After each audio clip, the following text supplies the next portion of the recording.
everybody, this is Andrew from the Bad Guitarist podcast. Today we are going to be talking about the Squier Cabronita. This is a vintage modified series guitar. I believe this model is actually a 2013. I got this in a trade recently. So we're going to take a little bit of a look at this thing. Like I said, it's the vintage modified series, which is now discontinued. Now we have the Classic Vibe series. I believe there's a little bit of overlap between the two before they phased this one out. I had a few vintage modifieds back in the day.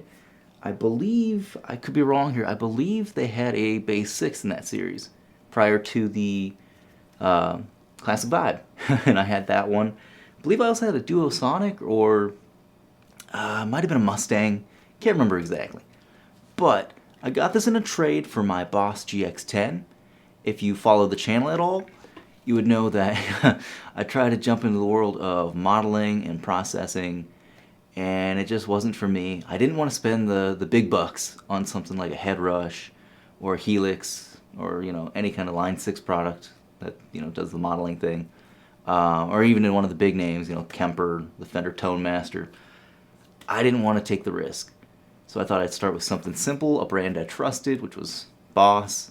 The GX10 was supposed to be an all-in-one processor, had amp models built into it, IRs, cab sims, all that good stuff. And it just wasn't a good fit for me. And I unfortunately passed the time where I would be able to return it to Sweetwater, thinking like, oh, I'm gonna find a way to get a hang of this thing and make it work. And unfortunately, it didn't work. So I put it up on Facebook Marketplace, offer up, all that good stuff.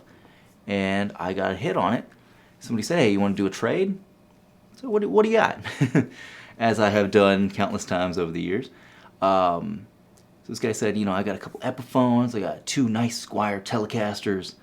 What else did he say? An Alvarez acoustic.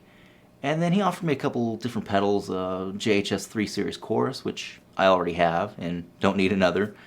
I think there's like a Boss DS1, which I also have. And there was it's like a Hall of Fame reverb. And none of those things sounded interesting to me. So I said, you know what? Send me a picture of the Squiers. What do you got? So he did say he had 2 Squiers. This is the only one he sent me pictures of. So I decided, you know what? I'll do that for sure. I thought about it for a little bit, talked to my wife about it, and it seemed like at least if I wanted to resell this later, if it wasn't a good fit for me, it'd be easier to move than that Boss pedal, which I could be sitting on that for months before somebody would actually offer me cash for it.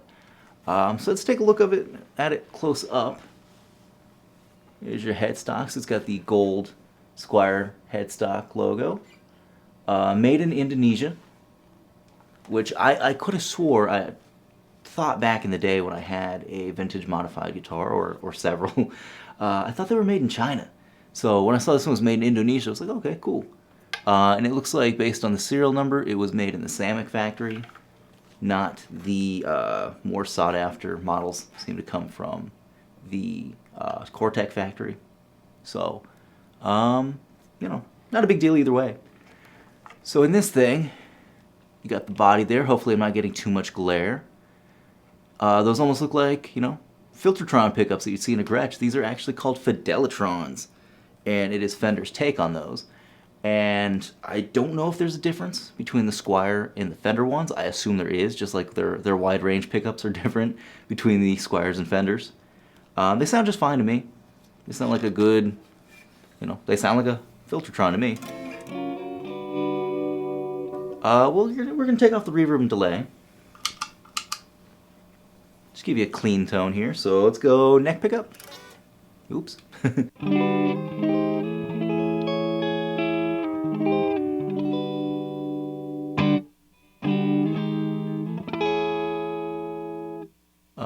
Bridge pickup.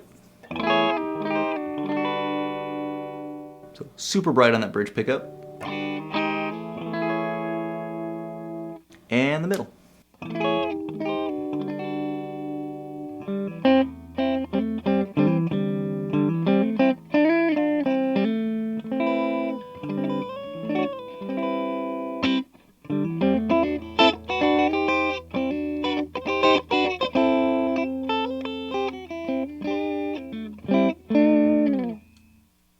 So you notice I'm kind of having a little bit of trouble playing this thing. The neck feels a bit off.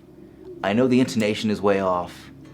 The action is very uneven. You probably cannot see it if I put it up close. We'll try real quick. Yeah, maybe I'll try to throw some photos in later on if I remember to. But the action on the B string, the G string, and the high E is just super uneven between the three strings, and then the gap from the G string to the D is like, I don't know, I would say a good almost quarter inch. And that means the low E, the A, and the D are super high up off the neck. So this needs a lot of work on the neck. It's really uncomfortable to play, but I think it sounds great. I think it's a smooth neck overall. I think the fretboard is good. It doesn't really seem to have rolled edges on the fretboard, which it's not an issue for me. I mean, I would not expect there to be rolled edges on a Squier. But it's interesting to me that this model, and you know, there have been several different versions of this over the years. More famously, the Fender version. And with the Squier version, you get the classic hardtail style, almost Strat hardtail bridge. We already went over the Fidelitron pickups. You have the three-way toggle and just a volume with no tone. There was a Bigsby model that came out around the same time. And then more recently, the only version you can get for a Squier is the baritone version. At some point, there was also both a Fender and Squier thin line version. So this is just the classic solid body. The weight is pretty good. It's not too heavy. Maple one-piece neck. It's actually just a one-piece neck, which I was surprised for a lower-end Squier. Other than that, bolt-on neck, string-through body. Not much else to say. It does have the nicer Telecaster jack. It doesn't have the one that's just a plate mounted to the outside. So, with the neck not being at its greatest, you know, living up to its potential right now, we're still going to go through some sounds. I just wanted to give a good, honest sound and first impression for how this guitar sounds after I did this trade and see if maybe, you know, was it worth it? So real quick, we'll go back through those clean sounds just one more time.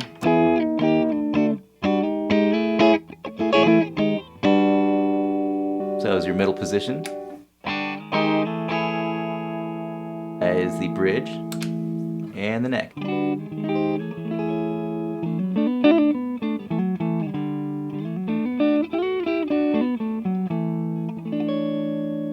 Alright, so we're going to start on the neck pickup. We're going to have some overdrive from the Keeley Super Bass.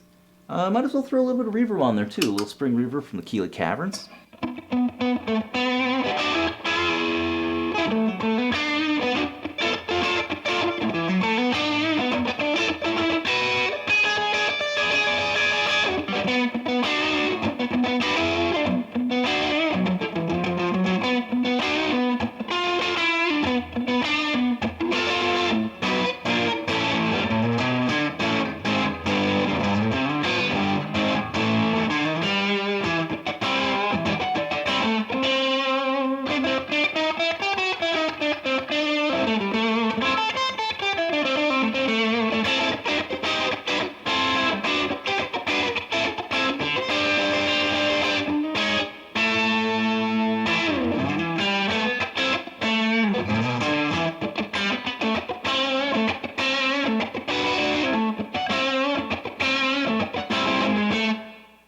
I want to try that without the reverb real quick, because I'm getting like a lot of, almost like an ice picky kind of sound with the overdrive. I don't think I've really messed with this with an overdrive pedal yet. I did have my amp gain turned up previously when I tried this out, but I haven't tried any kind of gain pedals with this thing yet, so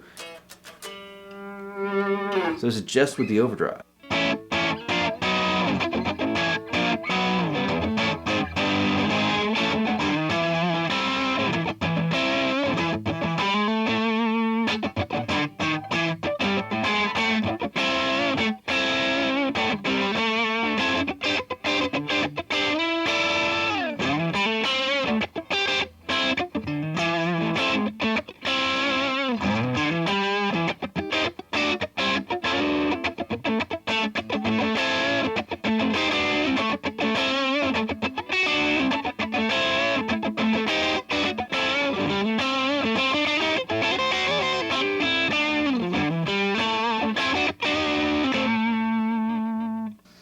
over to the bridge.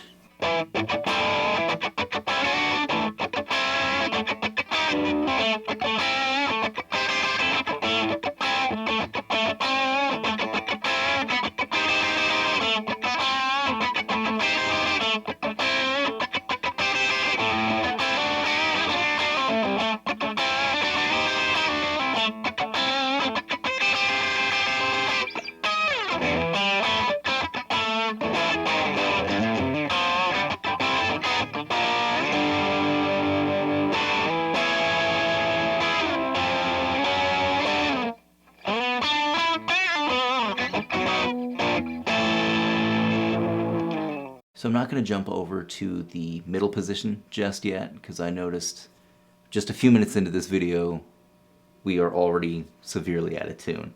I don't know if it's the tuning keys, I don't know if it's the strings, I don't know how old these strings are from the previous owner. Could just be because the overall setup on the guitar is very bad. But we're already out of tune. And the tuners, I don't know if I highlighted on those earlier, they are like the vintage style tuners. They're not like the ones you would typically see from this era of Squier, where they were those, I don't know what they call them, like the trapezoidal covers on the back of them. So I'm glad they aren't that style, but I'm actually not sure of the quality on these ones. It could be the bridge, could be the neck, could be the tuners. Just I think it's more or less the setup. So we're gonna tune real quick. We're gonna come back and do some more samples. All right, everybody. So we are back. Tuned the guitar up. It was pretty bad on the G, B, and high E strings. Also the D string was out of tune. So really, the E and the A were the only things that really kept tune. And that was just after a couple of minutes of not really super heavy playing either. So we tried out some drive. Now that we're in tune again, we'll try it again. Keeley Super Bass. It's a Marshall style overdrive. I do have a video on that as well. We're going to try the middle position right now and just see how it goes.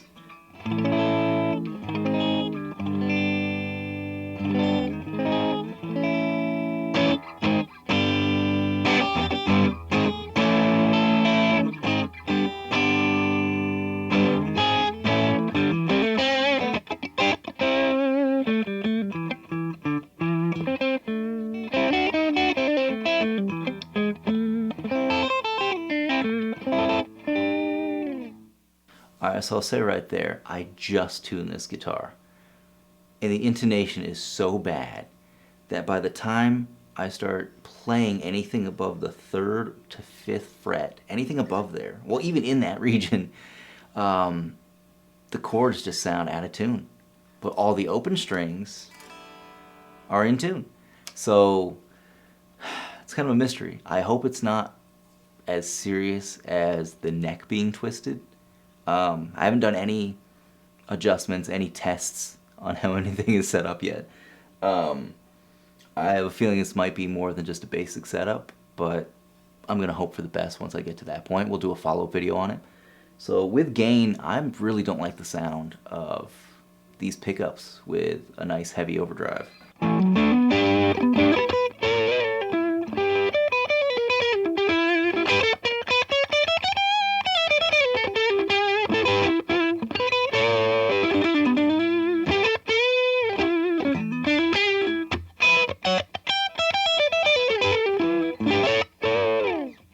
Sounds terrible.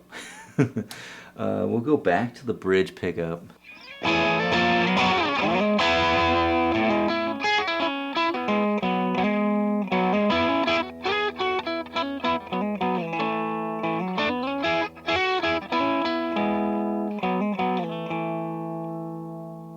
And neck pickup one more time.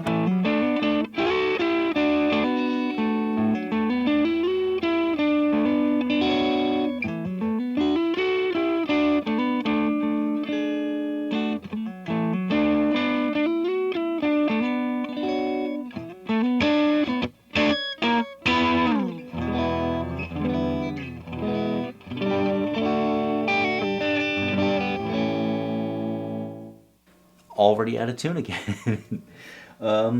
Wow. Alright, so we tried with some overdrive, didn't get the best results. The tuning stability on this thing is non-existent at the moment.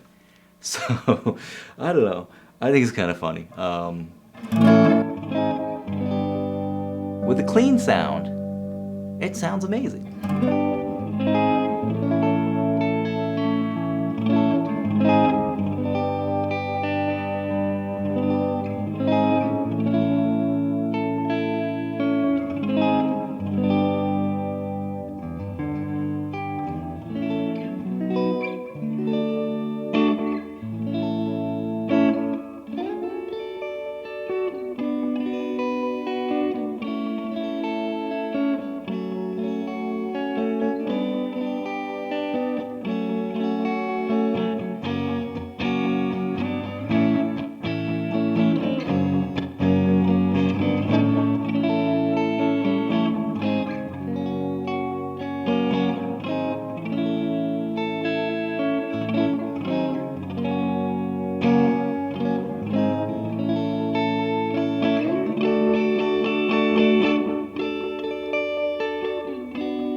All right, well, that's the guitar.